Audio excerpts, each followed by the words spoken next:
Welcome back. Today I am reading Roxaboxen by Alice McLaren. So here we go.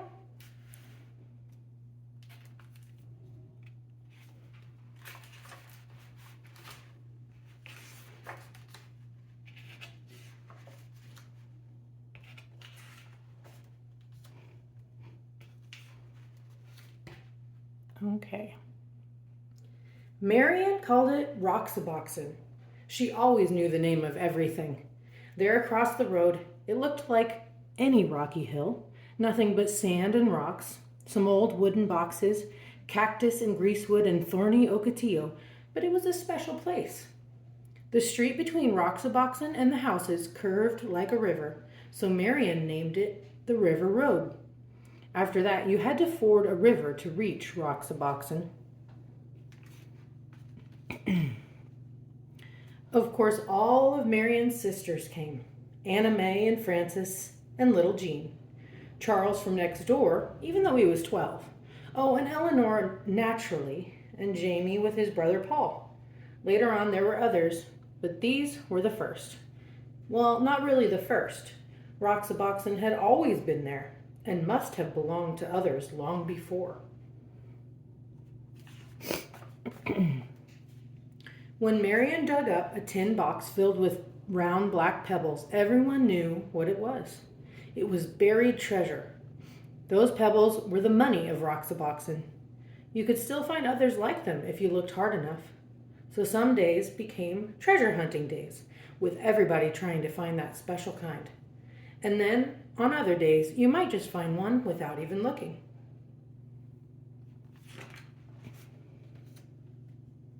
A town of Roxaboxen began to grow, traced in lines of stone. Main Street first, edged with the whitest ones, and then the houses. Charles made his of the biggest stones. After all, he was the oldest.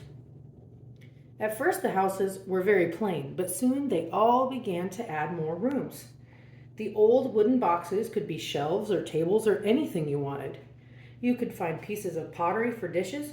Round pieces were best. Later on, there was a town hall. Marian was mayor, of course.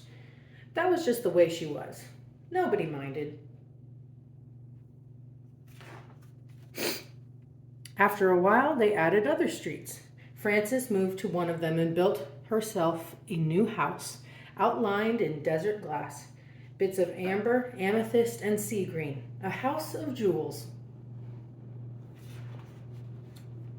And because everybody had plenty of money, there were plenty of shops. Jean helped Anna May in the bakery. Pies and cakes and bread baked warm in the sun. There were 2 ice cream parlors. Was Paul's ice cream the best or Eleanor's? Everybody kept trying them both. In Roxaboxen, you can eat all the ice cream you want. Everybody had a car.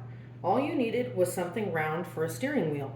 Of course, if you broke the speed limit, you had to go to jail. The jail had cactus on the floor to make it uncomfortable, and Jamie was the policeman. Anna May, quiet little Anna May, was always speeding. You'd think she liked to go to jail. But if you had a horse, you could go as fast as the wind.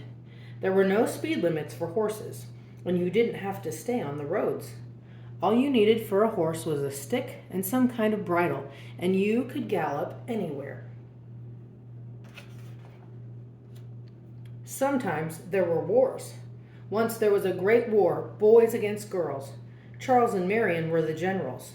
The girls had Fort Irene, and they were all Girl Scouts.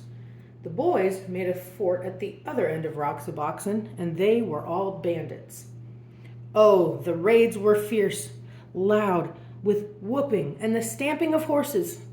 The whirling swords of Ocotillo had sharp thorns, but when you reached your fort, you were safe. Roxaboxen had a cemetery in case anyone died, but the only grave in it was for a dead lizard. Each year when the cactus bloomed, they decorated the grave with flowers. Sometimes, in the winter, when everybody was at school and the weather was bad, no one went to Roxaboxen at all. Not for weeks and weeks, but it didn't matter. Roxaboxen was always waiting. Roxaboxen was always there. And spring came, and the ocotillo blossomed, and everybody sucked the honey from its flowers. And everybody built new rooms, and everybody decided to have jeweled windows. That summer, there were 3 new houses on the east slope and 2 new shops on Main Street. And so it went. The seasons changed, and the years went by. Roxaboxen was always there. The years went by and the seasons changed until at last the friends had all grown tall, and one by one they moved away to other houses, to other towns. So you might think that was the end of Roxaboxen, but oh no. Because none of them ever forgot Roxaboxen. Not one of them ever forgot. Years later, Marion's children listened to stories of that place and fell asleep dreaming dreams of Roxaboxen. Gray-haired Charles picked up a black pebble on the beach and stood holding it, remembering Roxaboxen. More than 50 years later, Frances went back, and Roxaboxen was still there. She could see the white stones bordering Main Street, and there, where she had built her house, the desert glass still glowed, amethyst, amber, and sea green. The end.